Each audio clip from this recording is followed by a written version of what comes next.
Yan, good morning. Ako'y nagre-ready kasi alis ako, papunta akong Quezon City, mga busing. Dapat ay maaga pa kami.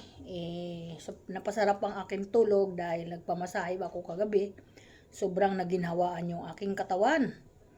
Yan, tinawag ko yung kaibigan ng anak ko at yun ang nagmasahe sa akin, naghilot kasi napilayan po ako. Ay kaawa ng Diyos ay medyo na igagalaw-galaw ko na yung aking dito na magapo ito. Yung daliri saka yung dito po, balikat. Na ano kasi ako, tinamaan po ako.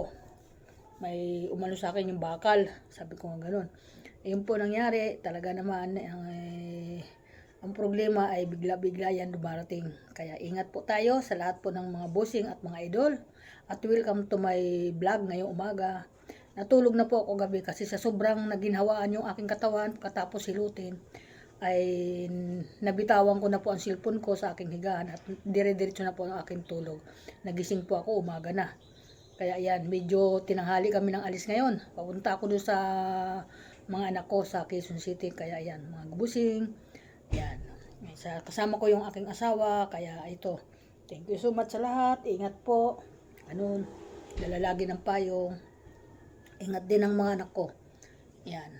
Kaya okay mga busing. Mga idol, maraming salamat sa inyo sa mga suporta nyo kay Nanay Linda. Thank you so much sa lahat ng mga follower ko. Maraming salamat sa inyo po. Yan po. Tatapos ko lang po mag-armusal mga guys.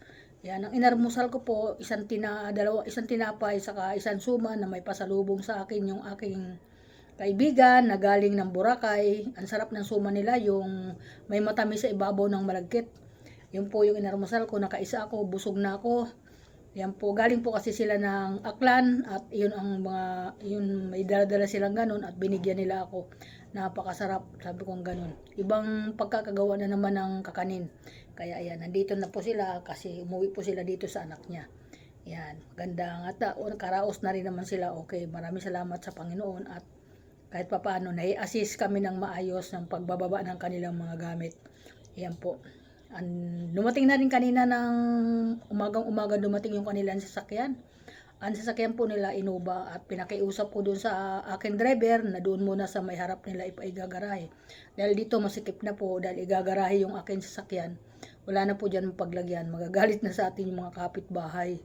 Yan po nangyari kasi ilan na po yung nakagarahe dito sa aking malapit sa bahay. Bali, 3 na po. Isang Innova, taka isang L300, isang tricycle, taka isang motor na single. Siyempre po, magtataka rin naman sila kaya iniwas ko na yung isa. Sabi ko nga ganun. Okay, thank you so much. Bye-bye.